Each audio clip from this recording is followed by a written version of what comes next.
Vamos a pedir que el Señor en esta tarde nos muestre algunas cositas interesantes acerca de su palabra y sobre todo lo que les acabo de decir, hermano.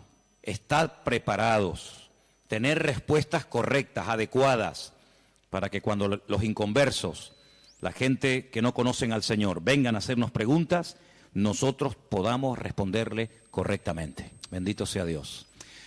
Señor, te damos muchas gracias en esta tarde porque en tu palabra, palabra viva, palabra eficaz, encontramos las respuestas, la solución a muchas cosas que el mundo se pregunta e ignora.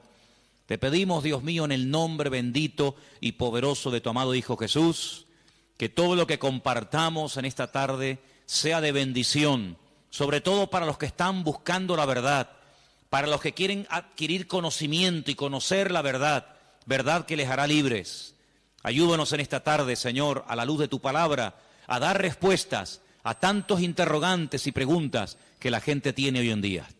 Nos ponemos en tus manos y pedimos que nos des luz y claridad en tu palabra, para que podamos, Dios mío, creer adecuadamente, estar firmes en la fe, sin titubear, sabiendo en quién hemos creído.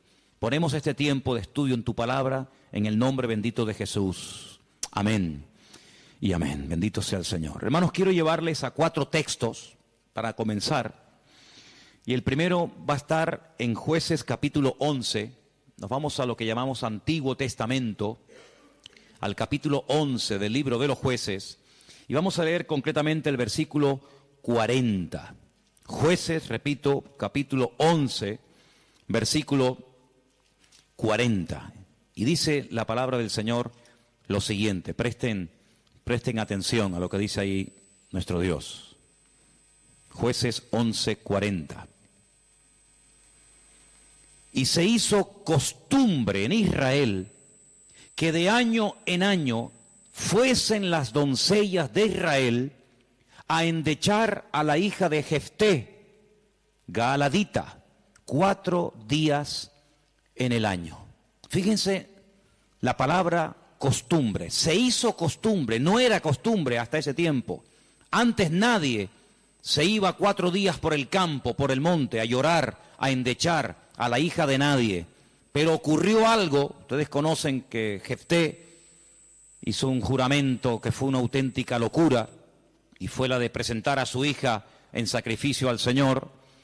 Y entonces dice la palabra de Dios que a partir de ese día se convirtió en una costumbre en Israel que las jóvenes, que las chicas se fueran por los campos llorando, endechando, lamentándose de lo que le había ocurrido a la hija de Jefté. ¿Era un mandamiento bíblico? ¿Era algo que Moisés enseñó al pueblo de Israel en el desierto? No.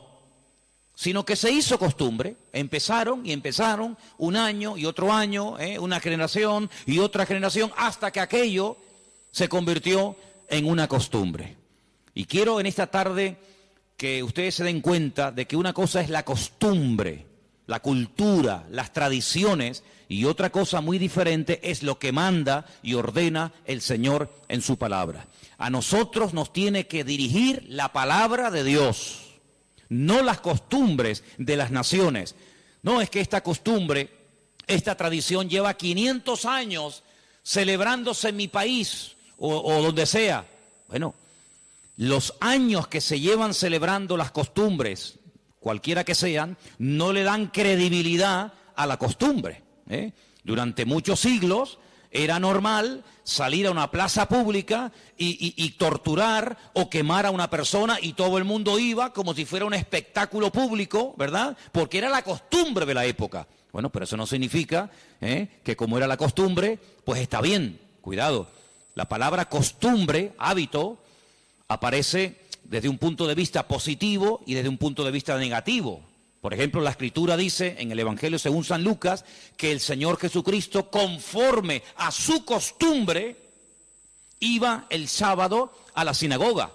Bueno, pero es que hay costumbres buenas, ¿sí? Y hay costumbres malas. En este caso era una costumbre que no tiene nada que ver con la palabra, pero como ya la gente lo hacía, pues el otro lo hacía y el otro lo hacía, y yo creo que ya después de años ni la gente sabía realmente el origen de esa costumbre, pero ya como que formaba parte de la cultura de la época. Quédense con ese detalle. Nos vamos al libro de Isaías, capítulo 2. Libro de Isaías, capítulo 2, versículo 6. Y dice lo siguiente, un texto, por cierto, muy interesante. Isaías 2, versículo 6. Ciertamente tú has dejado tu pueblo, la casa de Jacob, porque están llenos de costumbres traídas del oriente y de agoreros, como los filisteos que pactan con hijos de extranjeros. Uno de los reproches que el profeta Isaías lanzaba en la época en la que él le tocó servir al Señor en su ministerio es que ustedes se han llenado de costumbres que no son costumbres con una base bíblica, no son costumbres basados en un mandamiento de la Escritura, sino en costumbres, como dice aquí, importadas, traídas de Oriente, que no tienen nada que ver con ustedes. Por ejemplo, aquí en España, país en el que vivimos, pues se ha metido con una fuerza tremenda una fiesta, que era una costumbre de pueblos paganos, dicho sea de paso, que se ha celebrado hace poco, la famosa fiesta de Halloween, y tú estudias la historia de nuestros pueblos, aquí hay hermanos de otros países de Latinoamérica, y Halloween no tiene absolutamente nada que ver con la cultura latina, absolutamente. Halloween no tiene nada que ver ni con Argentina, ni Uruguay, ni Venezuela, ni Cuba, ni España, son costumbres importadas, costumbres que no tienen nada que ver con nuestra cultura, pero a base de repetirlas y practicarlas un año y otro año, como que ya forman parte de una de las muchas fiestas que hay a lo largo del año. Eso precisamente es lo que dice el profeta Isaías en su época. Ustedes han abierto la puerta y se han llenado de costumbres traídas de Oriente, que no tienen nada que ver con ustedes. Y dicho sea de paso, la mayoría de esas costumbres traídas de Oriente eran costumbres paganas, costumbres que no tenían absolutamente nada que ver con la palabra del Señor. Vamos a avanzar. Libro de Jeremías, capítulo 10. Jeremías, el capítulo 10, leemos lo siguiente, versículo 3. Jeremías 10, versículo 3. Miren qué texto tan interesante. Porque las costumbres de los pueblos son, ¿qué dice ahí? Vanidad. Vanidad de vanidades, decía el predicador. Las costumbres de los pueblos son vanidad. Y ahora habla acerca de la idolatría, que era una de las costumbres, no del pueblo de Dios, sino de los pueblos paganos. Ahí la palabra pueblos es la palabra goyín. La palabra goyín significa naciones. Cuando se habla de Israel, se menciona Israel, para que no haya género de duda. Pero cuando se habla de naciones paganas, naciones extranjeras, naciones, digamos, no adoradoras del Dios vivo y verdadero, se les llama goyín, se les llama naciones. Y en este caso dice, las costumbres de esas naciones, de esos pueblos, son todas absolutamente vanidades. Quédense con eso. Vamos a leer un versículo en Ezequiel, profeta Ezequiel, un libro que no sé por qué no se suele leer mucho, pero tiene textos y historias muy interesantes. En el capítulo 11 de Ezequiel, el capítulo 12, dice así: sabréis que yo soy el Señor, porque no habéis andado en mis estatutos, ni habéis obedecido mis decretos, sino que según las costumbres de las naciones que os rodean, habéis hecho. Las costumbres de las naciones que les rodean, esas son las que ustedes están practicando. No los estatutos, ni decretos, ni fiestas, ni celebraciones que nuestro Dios ha ordenado en su palabra, sino que todo lo contrario. Hay momentos, y ustedes seguramente han leído esos pasajes, donde los profetas, tratando de convencer, de sacudir al pueblo de Israel, les decían: a ver, vamos a ver, díganme ustedes un pueblo, una nación que haya cambiado sus dioses, que hayan dejado sus idolatrías por nuestro Dios. Ninguno. Los egipcios, mira que vieron milagros los egipcios, porque las famosas 10 plagas de Egipto eran milagros, eran demostraciones del poder de Dios, ¿sí o no? Totalmente. Dejaron los egipcios al convencerse de que sus dioses no servían para nada, que hicieron el ridículo. Dejaron los egipcios su idolatría para creer en el Dios de los hebreos, en el Dios de Moisés, ¿sí o no? Para nada. Es más, cuando salen de Egipto, ¿qué hace el faraón? Vamos a perseguirlos, vamos a atraparlos y llevarlos otra vez a Egipto para que sean nuestra mano de obra. No se convirtieron, no se arrepintieron. Y mira que vieron la gloria de Dios, un río lleno de sangre. Bueno, eso es algo tremendo. Cruzaban la calle y allí la gente tenía luz y alegría y vida. Y a este lado, muerte, los animales se morían llenos de úlceras, llenos de llagas, miseria, pobreza, muerte. Oiga, aquí hay una diferencia. Esta gente pinta con sangre de cordero las puertas de la casa y no se muere nadie. Y nosotros, los poderosos egipcios, incluido el faraón, se mueren todos los primogénitos. ¿Te parece poca diferencia? Y así podríamos hablar de otras, ¿verdad? Se convirtieron, dejaron su idolatría por el Dios de Abraham, de Isaac y de Jacob. No. Daniel, en Babilonia, ¿cuántas veces vieron la gloria de Dios a aquella gente? Vieron a Daniel sobrevivir toda una noche y no ser atacado por los leones cuando lo metieron en el foso. ¿Se acuerdan, sí o no? Vieron a aquellos 3 jóvenes que les habían cambiado el nombre, que no se quemaron dentro del horno de fuego. ¿Cambiaron? ¿Recapacitaron? Ninguno. Dice, ¿cómo es posible que ustedes habéis podido comprobar que ninguna nación ha dejado sus dioses, su paganismo, para creer en nuestro Dios, y sin embargo ustedes sí lo han hecho? Dejaron al Dios vivo y verdadero para adorar a Moloch, a Milcón, a Astaroth, a Acera, a Baal. ¿Cómo puede ser eso? Pues eso fue lo que pasó. Ellos cambiaron al Dios verdadero por aquellos dioses, y dice el profeta Ezequiel en este pasaje, todo eso que habéis hecho son las costumbres de las naciones que les rodean, pero ustedes, en vez de influenciarles a ellos, que ellos se conviertan a ustedes, ha pasado todo lo contrario. Ustedes se han terminado convirtiendo a ellos.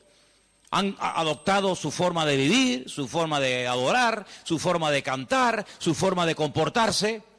Y esto es algo realmente increíble, porque esto no ha pasado nunca, nunca en la historia de la humanidad. Una nación ha dejado el paganismo, ha renunciado 100% a toda esa mentira y ha abrazado la fe única y verdadera. Sin embargo, ustedes tenían al verdadero y lo han abandonado. Otros profetas utilizaban el término han adulterado, han sido infieles a vuestro Dios. ¿Para adorar a quién? Al Dios de las moscas, al Dios de los excrementos, como hay por ahí un Dios también en la Biblia que se llama el Dios de los excrementos, para adorar a las criaturas en vez de adorar al Creador. Increíble, increíble. Entonces, los profetas que hemos leído, Jeremías, Isaías, Ezequiel y también en el libro de Jueces, dicen que todo eso, esas costumbres, son todas vanidades. Y entonces nosotros, como creyentes, que hemos, como dice la Biblia, pasado de muerte a vida, cuando nos convertimos al Señor, cuando salimos de donde hemos salido cada uno, pues tenemos, con el paso del tiempo, que no solamente decirle al Señor, Dios mío, gracias por haberme salvado, gracias por haberme perdonado los pecados, sino que quiero también pedirte, quiero que me ilumines, porque a lo mejor de mi antigua vida, cuando yo no te conocía, cuando andaba en la ignorancia, cuando estaba en la idolatría, en las costumbres que practiqué yo y mi familia durante toda la vida, Señor, quiero que tú me ilumines, por si acaso todavía puede ser que en mi vida, en mi familia, en mi forma de hablar, de pensar, de vestirme, etcétera, etcétera, todavía quedar algo que no está bien, pero que como lo hace todo el mundo, pues no parece que sea tan malo. Porque si os dais cuenta, hermanos, hay cosas que se hacen hoy en día que están mal, pero sin embargo, como las hace todo el mundo, no se ven mal. Por ejemplo, a mí una de las cosas que me llama la atención cuando voy a lo mejor a algún supermercado es que de un tiempo a esta parte, en la parte donde está todo lo que es los puros y los cigarrillos y todo esto, es increíble. ¿Os habéis dado cuenta lo que ponen como advertencia, en las cajas de cigarrillos, el cigarrillo mata, ¿eh? El cigarrillo produce enfermedades pulmonares, cáncer, y esto y lo otro. Pero ¿quién hoy en día iría por la calle poniéndole una multa a una persona por fumar? Nadie. ¿Por qué? Porque como lo hace todo el mundo, ya forma parte de una vida normal, pues no se ve tan mal. Pero cuidado, el que lo haga mucha gente no significa de que esté bien, ¿sí o no?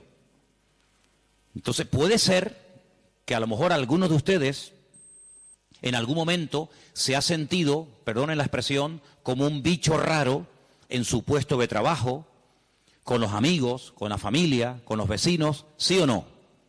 Porque resulta que todo el mundo ve bien, pues ciertas y determinadas cosas que cuando vamos al manual, cuando vamos a la palabra de Dios, resulta que no solamente están mal, sino que incluso son pecado y abominación ante los ojos de Dios. Vaya usted a una manifestación de miles y miles y miles de personas a favor del aborto y párese en esa marcha y diga que el aborto es un crimen, que es un asesinato y que eso es una abominación delante de Dios. ¿Lo matan? ¿Sí o no? ¿Lo matan? Párese usted en una manifestación donde están llevando a una virgen, a un patrón, a un santo y diga, ¿pero qué estáis haciendo? Si nuestro Dios prohíbe todo esto, si eso es abominación delante de nuestro Dios, si en la base mínima, que son los 10 mandamientos, ya se prohíbe categóricamente todo esto, ¿te matan? ¿Por qué? Porque es que esto se ha practicado. Y claro, después ves ahí al alcalde, y ves al teniente alcalde, y ves al concejal de no sé qué, y ves a fulanito de tal, y incluso al rey, y ves a la reina, y ves a la... Entonces parece que como que no está tan mal porque lo practica mucha gente. Y quiero decirte, querido hermano, que en algún momento de tu vida puede ser que tú te sientas como que vas contracorriente, como que la gente como que no te entiende y como que tú estás en otra frecuencia, en otra onda, y es como algo imposible de que lleguen a un entendimiento. Pero al fin y al cabo yo pregunto, hermanos, ¿nosotros a quién tenemos que agradar? ¿A quién tiene que agradar usted? ¿A nuestro Dios, sí o no? Bueno, pues si por agradar a Dios me pongo en contra de la familia, ¿estás dispuesto a pagar el precio? ¿Para qué te vas a bautizar? Con la edad que tú tienes. Si a ti ya te bautizaron tus padres cuando eras pequeñita, no lo pueden entender. Pero saben, hermanos, nosotros, repito, primero a quien tenemos que rendir cuentas a nuestro Dios. Y en segundo lugar, tarde o temprano, como dije el domingo pasado, la fe. Y cuando hablo de la fe, yo no me refiero solamente a la creencia, sino me refiero, cuando hablo de la fe, también aglutino nuestro estilo de vida. Porque nuestra fe es un estilo de vida. Somos diferentes, ¿sí o no? Somos diferentes. Somos diferentes a la hora de hablar, a la hora de pensar, a la hora de reaccionar ante una situación. Somos diferentes, lo queramos reconocer o no, somos gente diferente. Eso incluye también el concepto fe. No solamente que creo en un Dios, en un cielo, en un infierno, en la Biblia como palabra de Dios, sino que la fe me lleva a una serie de cambios. Bueno, pues en ese paquete de mi estilo de vida, yo tengo que pararme y decir, ¿lo que estamos haciendo forma parte de una base bíblica o de costumbres que se han ido traspasando de padres a hijos, de generación en generación, y yo, como he formado parte toda la vida, evidentemente, de este sistema de vida del mundo, pues las he incorporado como algo normal, pero nunca me paré a preguntarme si lo que yo estaba practicando, si lo que yo estaba creyendo era de Dios o era algo totalmente antibíblico. ¿Quién te convenció a ti? ¿Cuándo te diste cuenta de que adorar imágenes no era de Dios? Algunos de ustedes lo hicieron toda la vida. Pero llegó un momento en el que dijiste, esto no es de Dios, ¿sí o no? El que fue ladrón, el que fue drogadicto, el que practicó la prostitución o cualquier otro pecado. Hay un momento en la vida en el que a la luz de la Escritura, oyendo los mensajes, las predicaciones, leyendo la Biblia, el Espíritu, ¡pam!, te golpeó, ¿sí o no? Te tocó y dijiste, que va, yo no puedo seguir por este camino. Y cuanto más profundices en la Biblia, cuanto más profundices en la palabra, te das cuenta de que uno tiene que cambiar en todo, en todo. forma de hablar, a veces, ¿por qué no decirlo?, hasta en la forma de vestir, ¿sí o no? Hombre, vamos a ver, si por ejemplo una chica que está ejerciendo la prostitución esta tarde se convirtiera al Señor, seguramente la forma como esa chica se viste, que está diseñada para seducir, para atraer, para llamar la atención, pues cuando esa chica se convierta al Señor, lo más probable es que el Espíritu le ponga en su corazón que la forma como viste, pues es una forma que tiene una finalidad, pero que esa finalidad en absoluto la tengo que llevar a cabo en un culto. Por lo tanto, seguramente, en un momento determinado, el Señor le pondrá en su corazón, oye, vístete un poco más decentemente, más ¿sí o no? Seguramente que sí. Y el que toda la vida ha estado robando o toda la vida ha estado haciendo daño, seguro que el Espíritu le va a hablar en ese área de su vida. Pero luego hay otras cosas, como hemos leído, costumbres, que como que no las vemos tan mal. Y hemos visto a la luz de la palabra de Dios, solamente les di 4 textos, están ahí grabados por si los quieren después volver a leer, 4 versículos donde tenemos que analizar y preguntarnos las costumbres, no los mandamientos, las costumbres que estamos llevando a cabo, ¿son bíblicas? ¿Son de Dios? Y ahora vamos a pasar al tema que la gente nos pregunta mucho por internet. ¿Qué opinan ustedes acerca de estas fiestas navideñas? ¿Puede un cristiano? ¿No puede un cristiano? ¿Está bien esto? ¿Está bien aquello? Bueno, lo primero que tenemos que partir de la base es la siguiente. Nadie, absolutamente nadie, desde que el cristianismo o desde que Cristo vino a este mundo, y mira que lo han intentado, nadie sabe exactamente el día en el que nació el Señor Jesucristo. Nadie. A lo largo de la historia se ha especulado, incluso, si ustedes se meten a estudiar este tema, incluso algunos llegaron a predicar y a enseñar en sus respectivos congregaciones o ministerios que Jesús nació entre marzo y abril. Otros entre septiembre y octubre. Y así diferentes opiniones.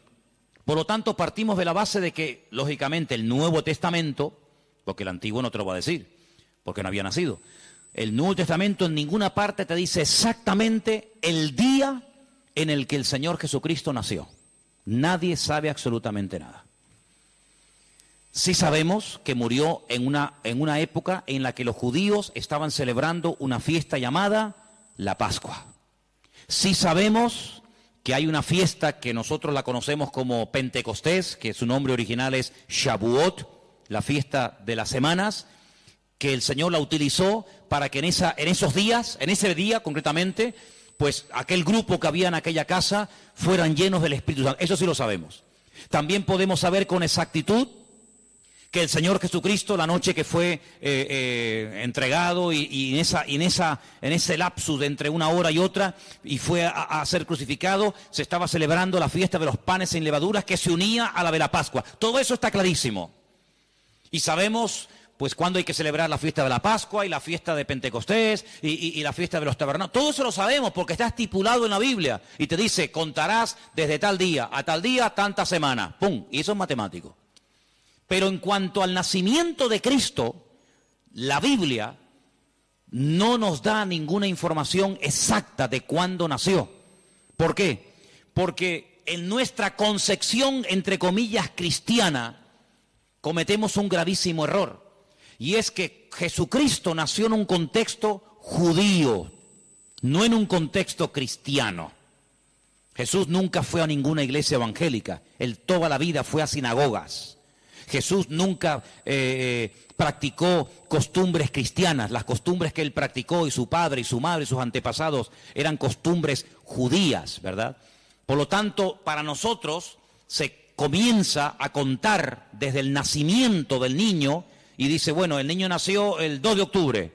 Pues al año que viene, el día 2 de octubre, el niño cumple un añito. ¿Sí o no? En la mentalidad judía no se cuenta el tiempo así.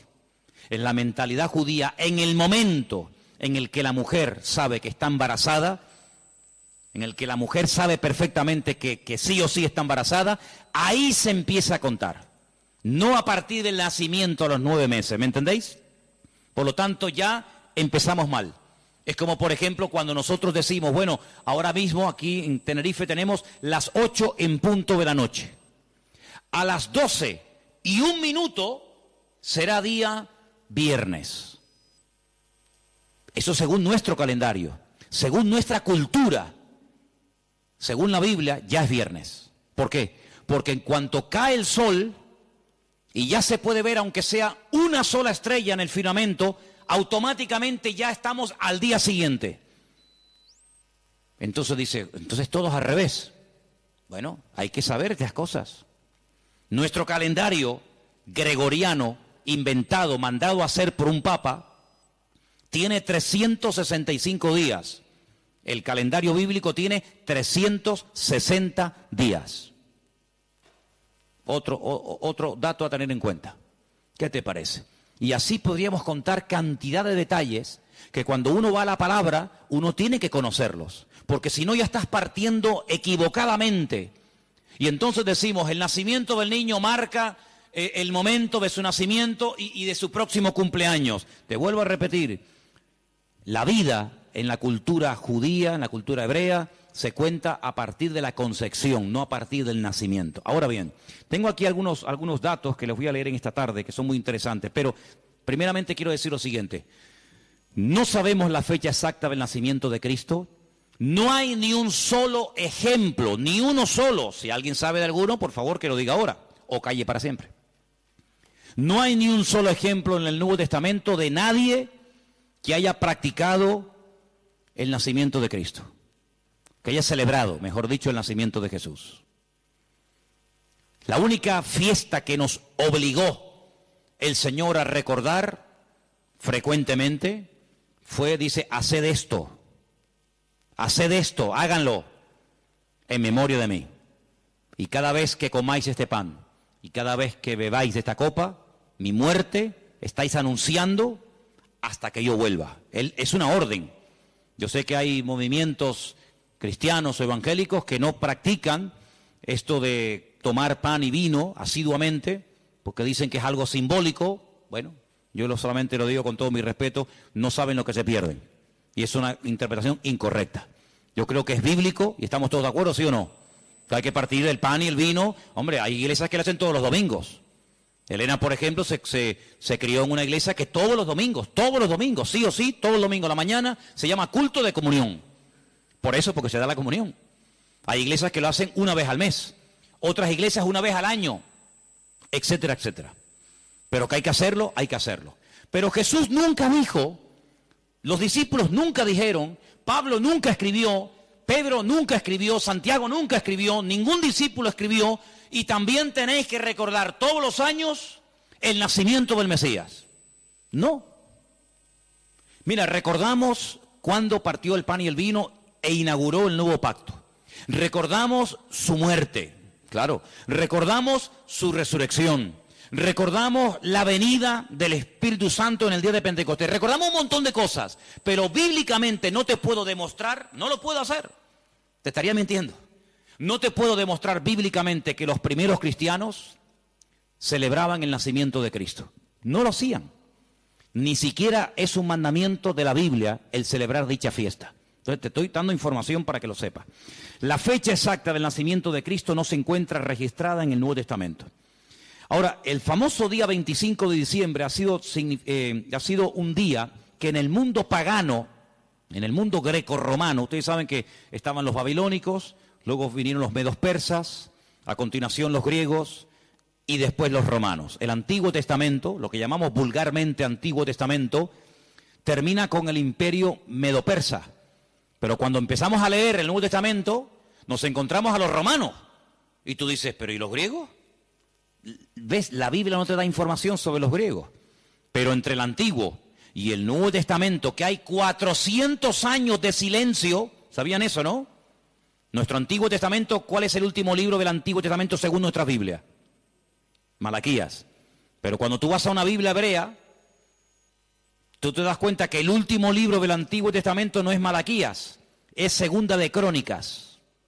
Da igual, el orden no altera los factores, ¿no? Sea uno, sea otro, son exactamente los mismos, aunque el orden es diferente.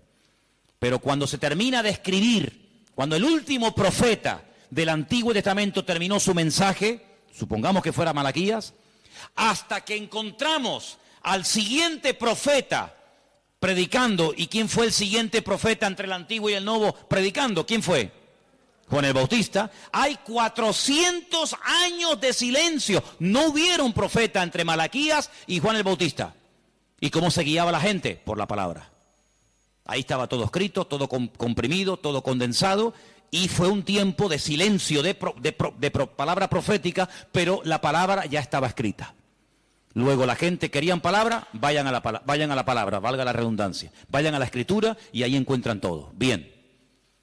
Entonces, cuando vamos a estudiar la palabra de Dios, nos encontramos que ese imperio que no aparece en el Antiguo Testamento, que son los griegos, que aparece en esos famosos libros que yo he recomendado muchas veces que lean, Primera y Segunda de Macabeos, que son la familia de los Macab, que significa martillo en hebreo. Los macabeos son los que martillaban, los que machacaban.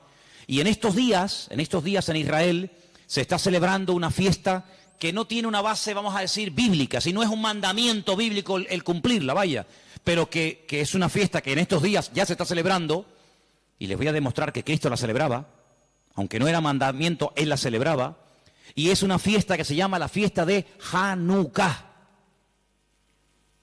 Y por eso ustedes cuando van a Israel van a encontrar que hay 2 modelos de candelabro diferentes. Está el famoso menorá, que tiene 7 brazos, y después se encuentran la Hanukkía. Menorá es el de 7, Hanukkía es el de 9. Y tú dices, ¿qué diferencia hay entre uno de 7 y uno de 9? Bueno, te lo voy a decir. El candelabro de 7, la menorá, era el que se utilizaba primeramente en el tabernáculo y después en el templo, pues para iluminar. No había luz eléctrica, no había un interruptor y se encendía la luz, sino que se ponía aceite, ¿verdad? Se iluminaba para que el sacerdote pudiera moverse y pudiera ministrar en el templo, ¿verdad?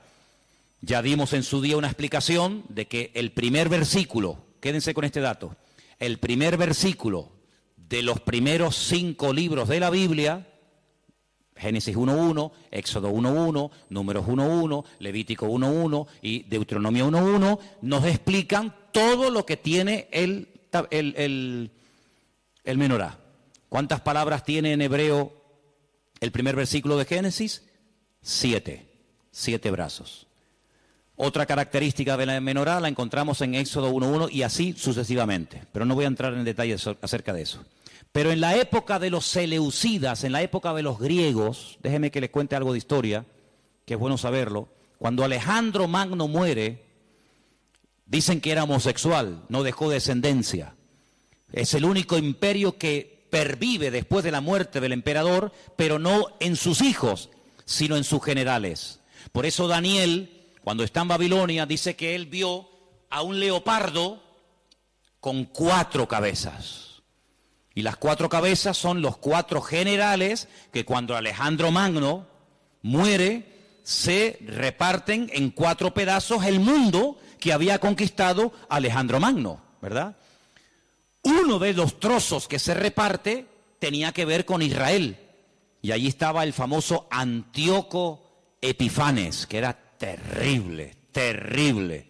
Ese fue el que se atrevió a meter a un cerdo dentro del lugar santísimo y sacrificarlo y de esa manera, humillar y avergonzar a Dios y en fin, tantas cosas, ¿no? Esa es la famosa abominación desoladora, la profanación del lugar santísimo. En esa época de los griegos había una familia compuesta por una serie de hermanos que se propusieron restaurar la vida política y espiritual de Israel. Los griegos dominaban, el templo lo habían convertido en un gimnasio, habían impedido los sacrificios y aquello era un desastre. Esta familia se levanta, primero un hijo, después el otro hermano, todos murieron como mártires, es una historia tremenda. Y estos macabeos, que no se llamaban macabeos, sino una especie de apodo, los que martillaban, los que golpeaban, pelearon militarmente, cuerpo a cuerpo con los griegos y los derrotaron, los vencieron, los echaron de Israel y restauraron el culto en el templo. Pero resulta que el aceite que se utilizaba para las lámparas del candelabro, en este caso de la menorá, no llegaba, porque lleva un proceso y se tarda un tiempo en elaborar ese aceite específico para la menorá. Había muy poco aceite. ¿Qué ocurrió? Oraron al Señor y el Señor hizo que la poca aceite que quedaba durara milagrosamente más tiempo de lo que habitualmente duraba. A partir de ese momento, para recordar el milagro de que el Señor permitió que el aceite durara más tiempo de lo habitual, se comenzó a celebrar la fiesta de la Hanukkah, la fiesta de las luces, la reinauguración del templo. Entonces, en esta época del año, para recordar ese milagro, se enciende con la vela del centro, cada día una vela diferente, hasta llegar a 9 velas, porque ese fue el tiempo que duró el aceite. Y eso es lo que significa la fiesta de Hanukkah. Ahora ustedes pueden ver, dice, y Jesús subió al templo a la fiesta de la dedicación del templo. Y tú dices, ¿y qué fiesta es esa? Porque ahí no dice Pascua, ahí no dice Pentecostés, ahí no dice tabernáculo, dice a la fiesta de la dedicación del templo. Pero si el templo ya estaba inaugurado cuando Cristo vivía. Pero era la fiesta en la que se recordaba la reinauguración del templo cuando los macabeos derrotaron a los seleucidas, a los griegos, y entonces esa era la fiesta de Hanukkah que Cristo la celebraba, Juan capítulo 10. Entonces Cristo, que sabía la historia de esa fiesta, dice, yo soy la luz del mundo.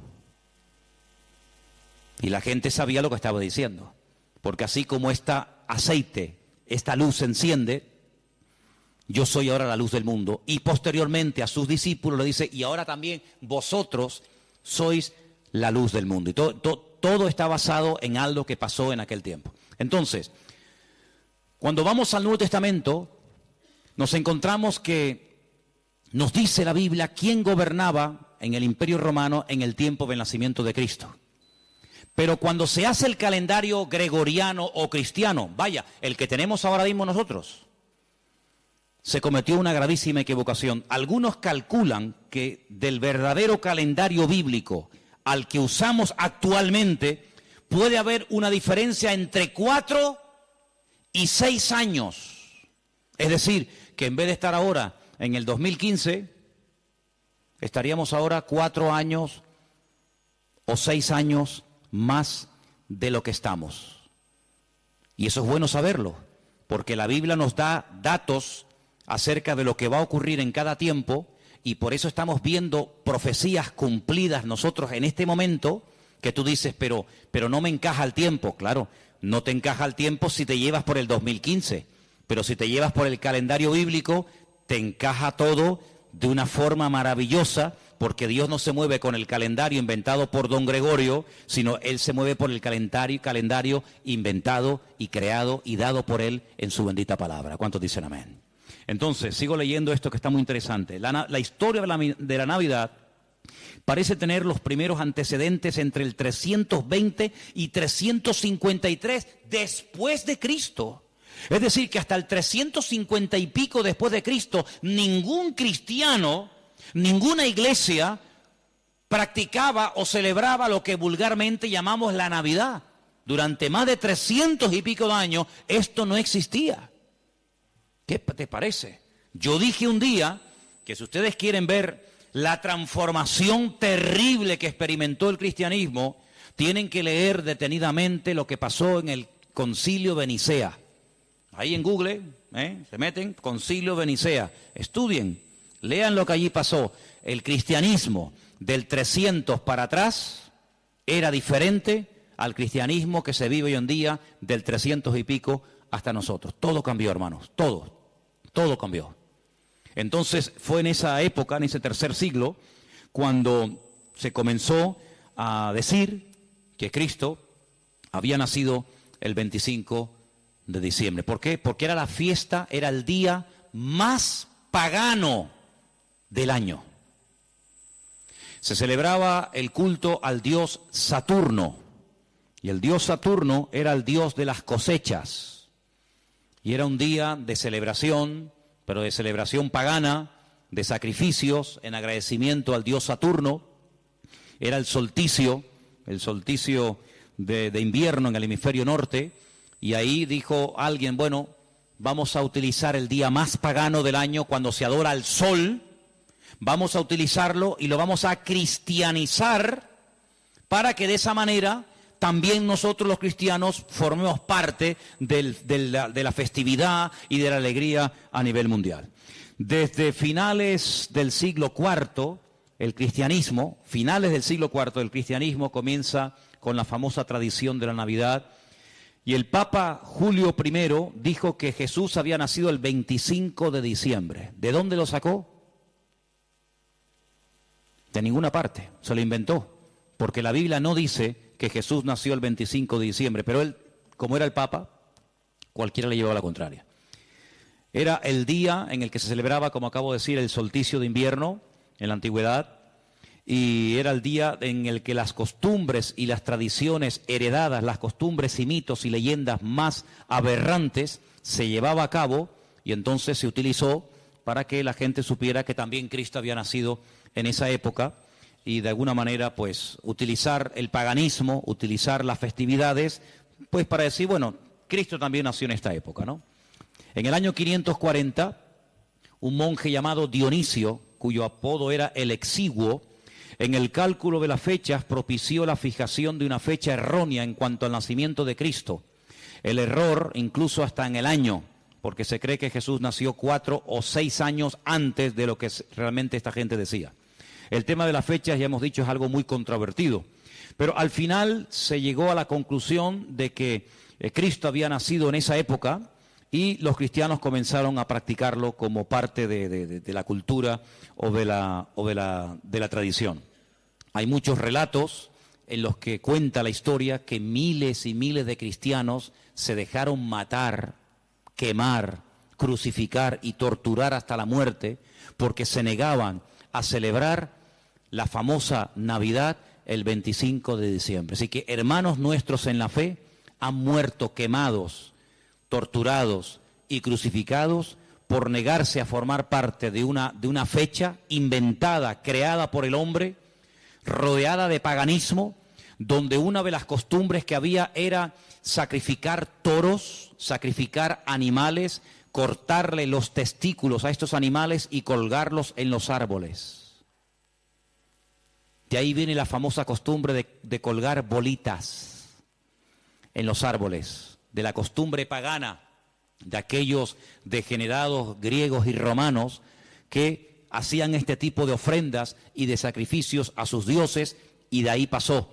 Luego se prendía fuego al árbol, pero claro, prender fuego al árbol, pues es, en una casa particular es una temeridad, y entonces a alguien con el paso del tiempo se le ocurrió ponerle un montón de luces para que represente aquel fuego, que evidentemente no se puede hacer hoy en día por sentido común, pero entre las bolitas y el fuego que se pone, las luces que se pone, pues es lo más parecido a aquellas bolitas que se ponían colgadas en los árboles, y al mismo tiempo las luces representan el fuego, que por cuestiones obvias no se pueden poner hoy en día.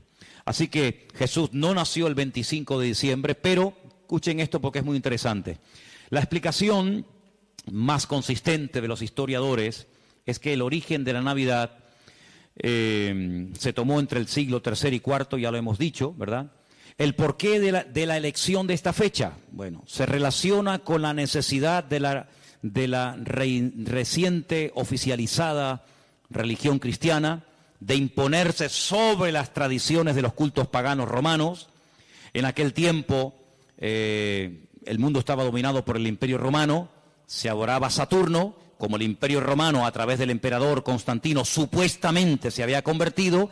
Dejemos de celebrar en el 25 de diciembre la fiesta a Saturno, pero claro, ahora está todo el mundo acostumbrado a practicar el 25 de diciembre a Saturno, ¿y ahora qué hacemos? Ahora somos cristianos. Bueno, pues sigamos celebrándole igual, pero a Saturno ya no podemos, somos cristianos. Bueno, a Saturno no, a Cristo. El mismo perro, pero con distinto collar.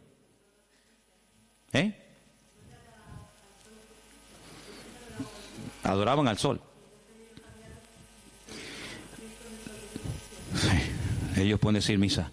Los papas eligieron el 25 de diciembre como día del nacimiento de Jesús, como una estrategia para el proceso de expansión del cristianismo, en el que sistemáticamente se buscó absorber y fusionar toda celebración de ritos paganos con las nuevas creencias o fe de los cristianos. Por lo tanto, bíblicamente, si alguien te para en la calle y te dice que la fiesta de la Navidad, que se suele celebrar el 25 de diciembre, tiene un trasfondo pagano, no se te ocurra llevarle la contraria, ni decirle que no es así, porque vas a ser el más rotundo ridículo. Efectivamente, el día 25 de diciembre era una fiesta, la fiesta más pagana en todas las culturas del Imperio Romano, donde se hacían auténticas barbaridades, sacrificios humanos, sacrificios de animales, ofrendas brutales de sangre, etcétera, etcétera.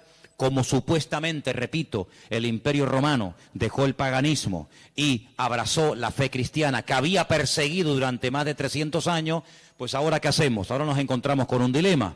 Bueno, lo solucionamos fácilmente. Seguimos manteniendo el día, seguimos manteniendo las costumbres de dicho día, ¿vale? Seguimos celebrando todo exactamente igual, pero en vez de a Saturno, en vez de a divinidades falsas, pues la celebramos a Dios y total, aquí no ha pasado absolutamente nada.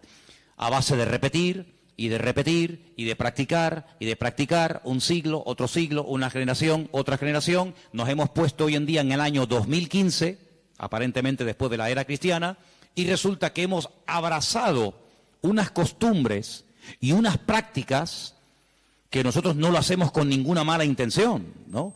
Nosotros no lo hacemos porque creemos en el paganismo, ni mucho menos, pero sin darnos cuenta, estamos practicando y celebrando y haciendo cosas que tienen un trasfondo totalmente pagano, pero después queremos que los paganos cambien cuando los paganos lo que han hecho es que nos han cambiado a nosotros.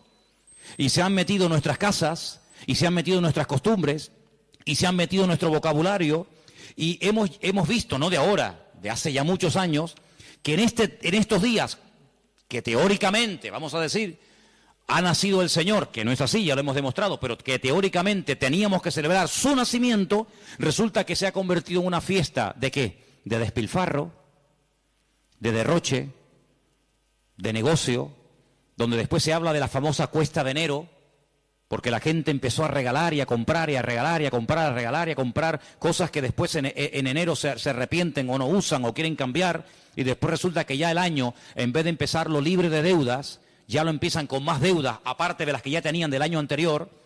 ¿Por qué? Porque la fiesta así lo requiere. Porque si no le regalamos al abuelito, y si no le regalamos nada al niño, y si no le regalamos nada a la abuelita, o al tío, o al papá, o al sobrino, pues como que es una falta de educación, y como que falta el amor en la familia, y como que todos nos hemos vuelto locos, y nos hemos fanatizado, porque ahora somos cristianos. No, mi hermano, aquí no nos hemos vuelto locos, sino que ¿sabe lo que pasa? Que el conocimiento confronta, y el conocimiento compromete.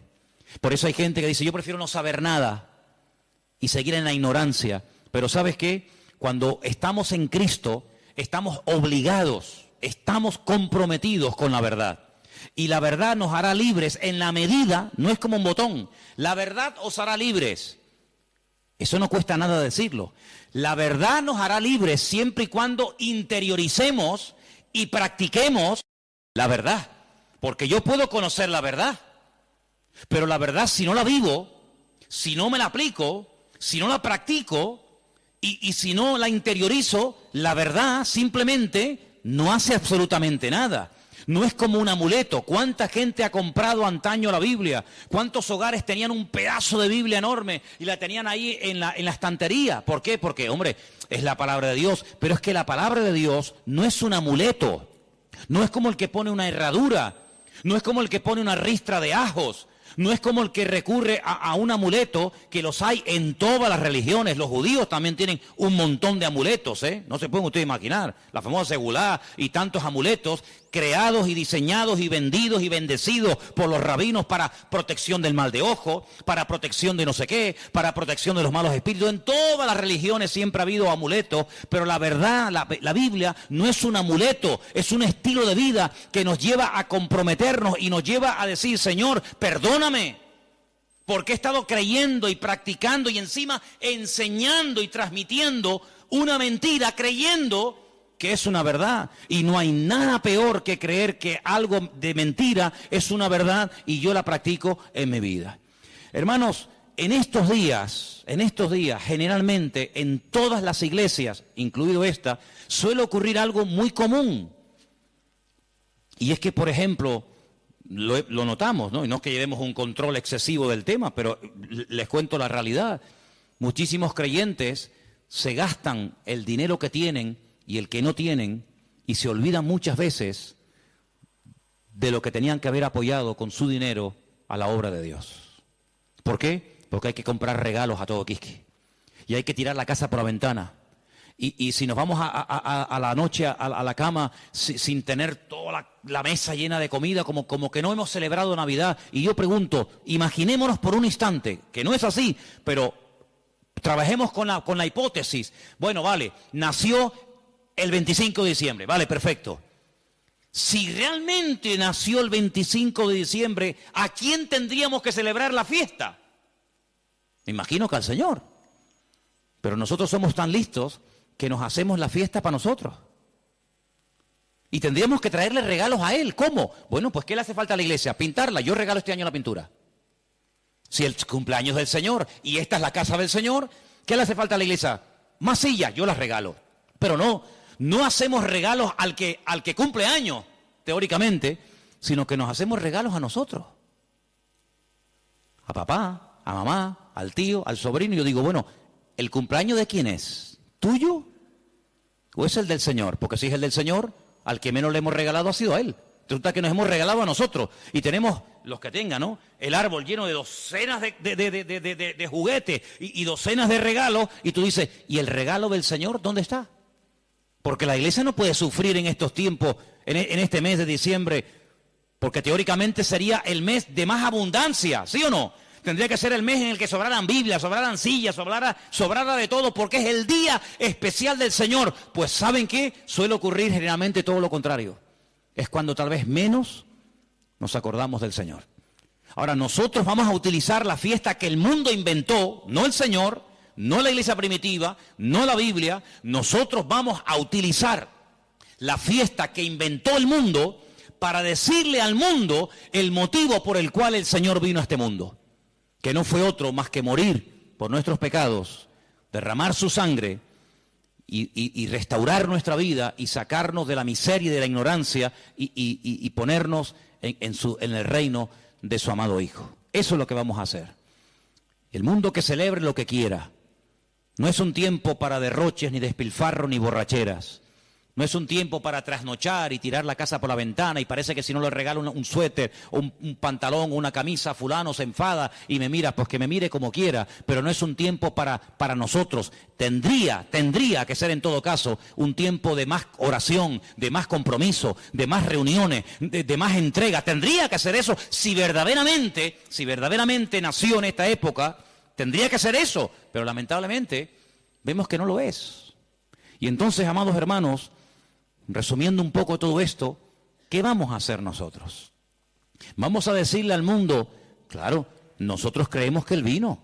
¿Cómo no lo vamos a creer? Nosotros creemos que Él nació y que Él vivió en esta vida y que Él murió y que Él resucitó y que digan lo que quieran, pero vino con propósito, vino con un objetivo, no vino para entretenernos, no vino para que ahora en diciembre tiremos la casa por la ventana, luego en abril, marzo, abril, volvamos a recordar toda la tragedia de la sangre, de la muerte, de Pilato, de la crucifixión, de la tumba, de los latigazos, etcétera, etcétera, y el resto del año. No, hermano, no vamos a dejarle al mundo que nos diga cuándo y dónde tenemos que celebrar lo que tendríamos o no que celebrar.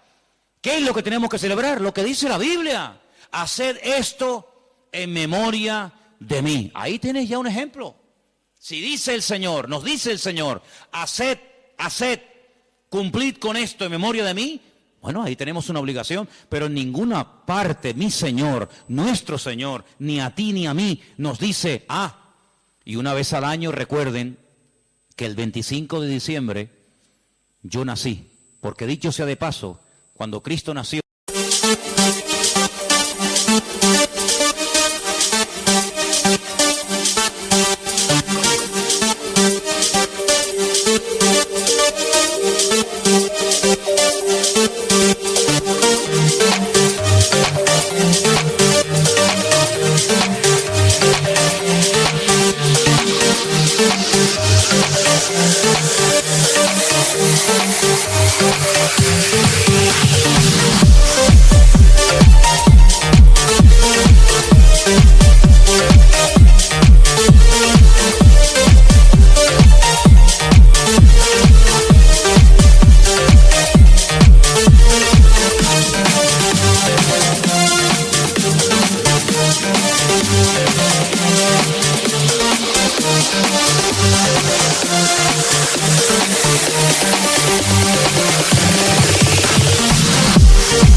la palabra diciembre ni existía.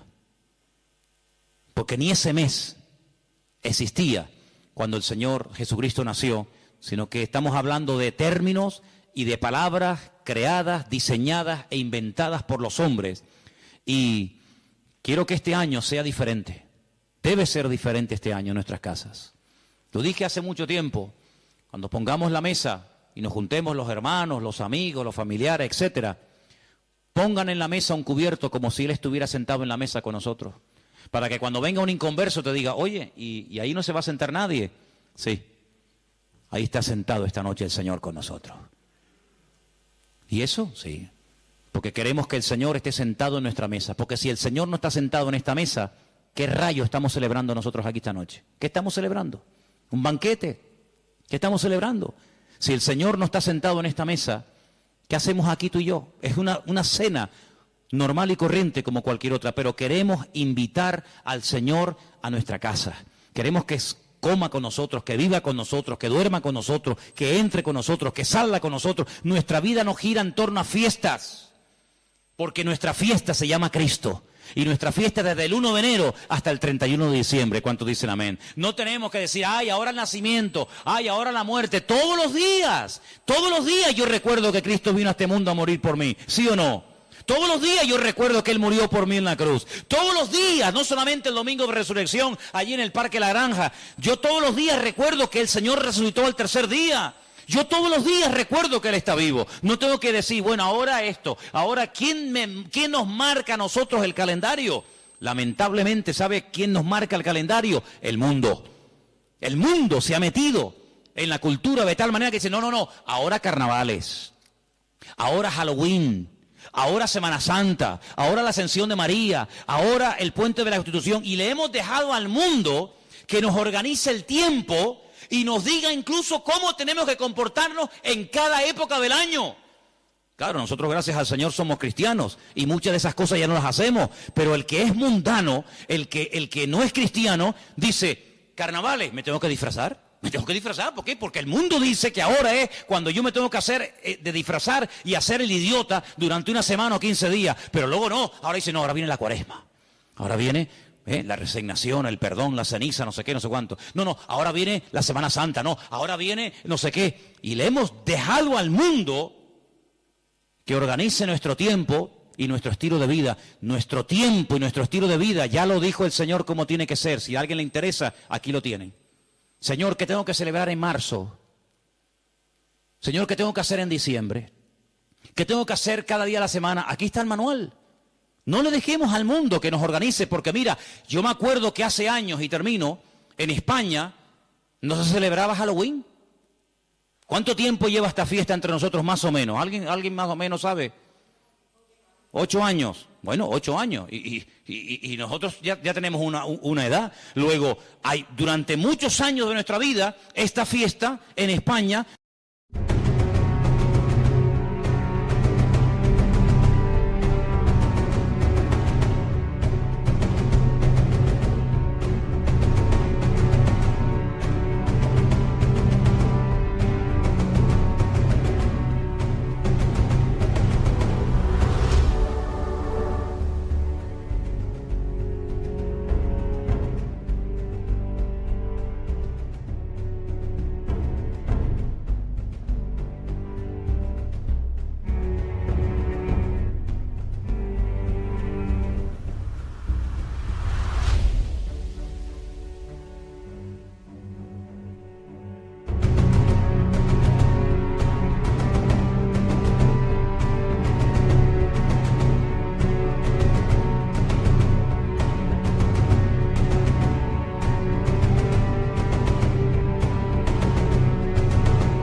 no se celebraba. Íbamos a un centro comercial en esta época de noviembre, creo que se celebra esta fiesta terrible, y no había ninguna calabaza, no había ninguna cosa de terror. ¿Por qué? Porque esta fiesta no se había introducido.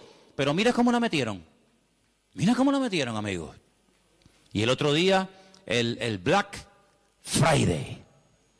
Ya nos metieron otra. Ya nos metieron otra.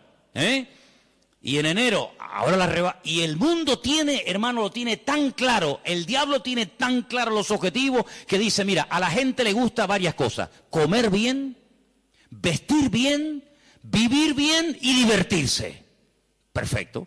Como no quieren ser guiados por el camino de la palabra, como no quieren ser guiados por el camino de Cristo, sino quieren seguir por el camino del relajo, por el camino de despilfarro, pues yo le voy a dar.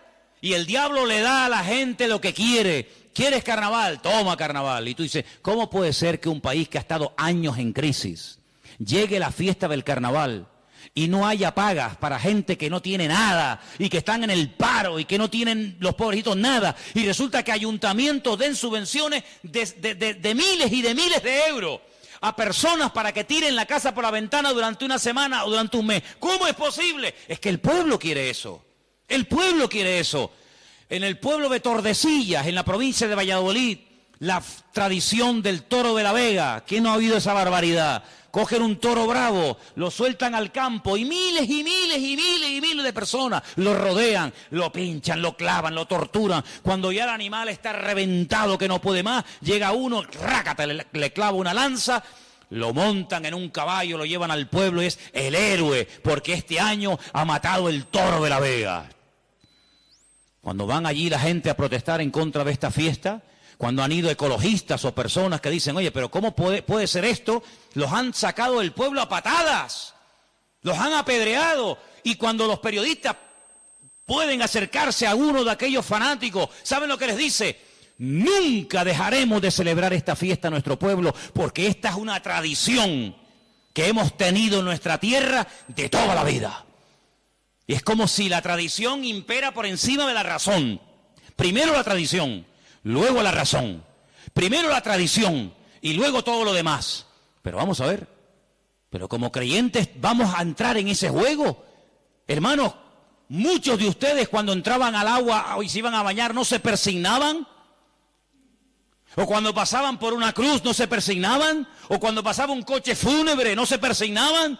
¿Lo siguen haciendo? ¿A que no? Pero si lo hicimos toda la vida. Pero ya no. Ya no.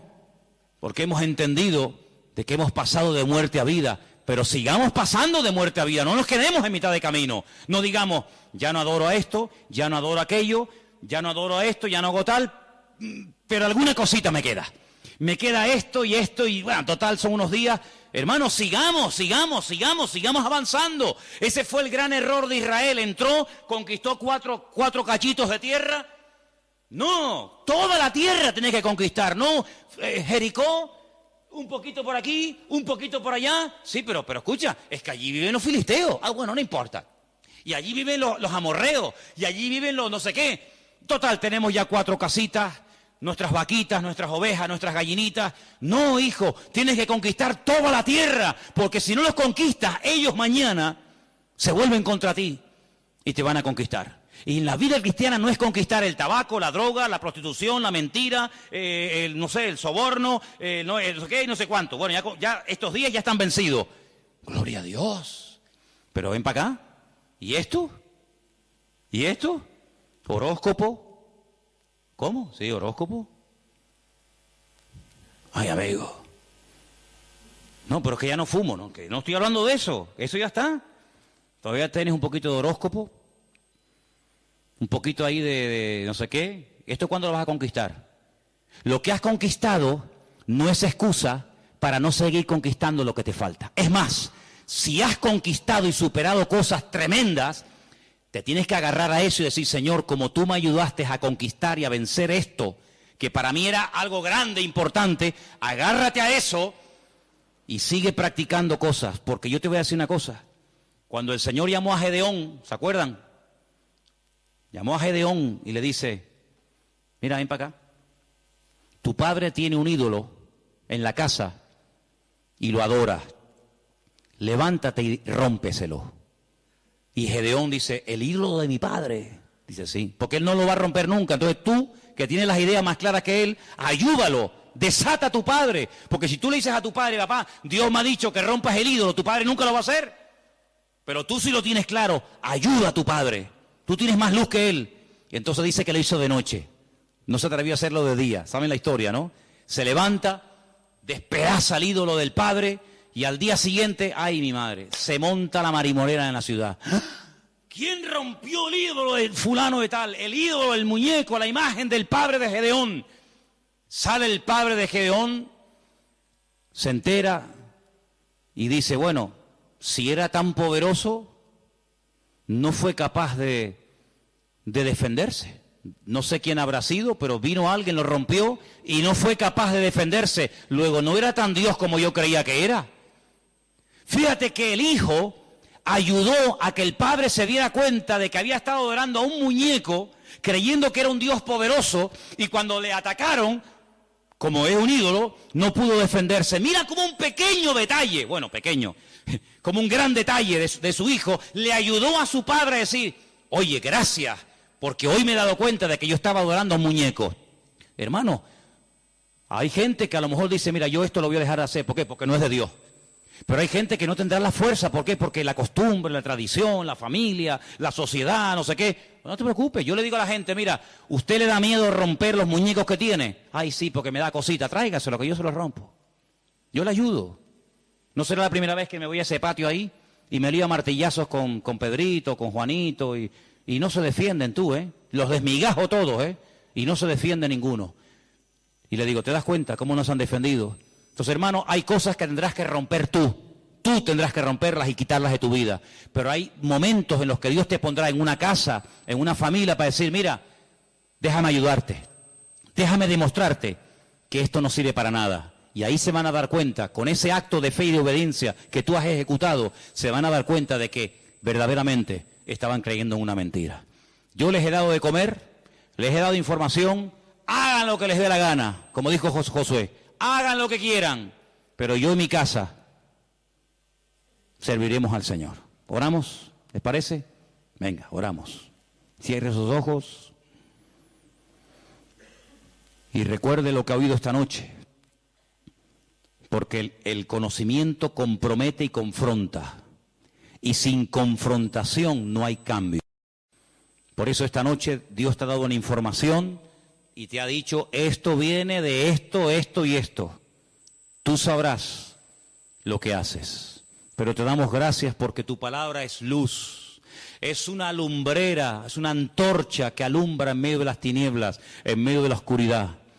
Y en esta noche, Señor, en este día, queremos pedirte, Señor, que nos dé fuerzas para que podamos terminar todos y cada uno de tus hijos este año en una rotunda victoria, contundente, real y genuina. Oramos por todos los hermanos, por todas las personas que a lo largo de la tierra nos están viendo y siguiendo cada semana, culto tras culto. Desde aquí, desde Tenerife, bendecimos a esas miles y miles de personas que nos escriben, que nos ven, que nos oyen. Señor, queremos pedirte por ellos para que los bendigas y para que juntos podamos extender el reino de Dios, las verdades del Evangelio, las verdades que salvan, que transforman las vidas, que son las verdades de tu palabra. Libéranos de cualquier temor, rompe en nosotros toda atadura a la tradición, a la costumbre, rompe todas esas costumbres paganas que a veces hemos cultivado y hemos practicado durante años sin darnos cuenta lo que hemos estado haciendo, Señor. Que en nuestros hogares, en nuestras vidas, en nuestras congregaciones, Señor, haya libertad, haya verdad. Y gracias te damos porque tu verdad, tu palabra libera, y queremos ser libres de todo engaño, de toda ignorancia, de toda mentira. Y te damos gracias porque hasta aquí podemos decir, el Señor nos ha ayudado. Hasta aquí el Señor nos ha bendecido. Y hoy no adoramos a nada ni a nadie más que al Señor nuestro Dios. Recibe toda la gloria, mi Señor. Recibe toda la honra, y que en esta noche salgamos de este lugar con las ideas claras, sabiendo lo que tengo y lo que no tengo que creer y practicar, porque tu palabra siempre habla y yo acepto que el Señor ha hablado a mi vida esta noche, y toda la gloria para ti, mi Dios, en el nombre de Jesús. Amén.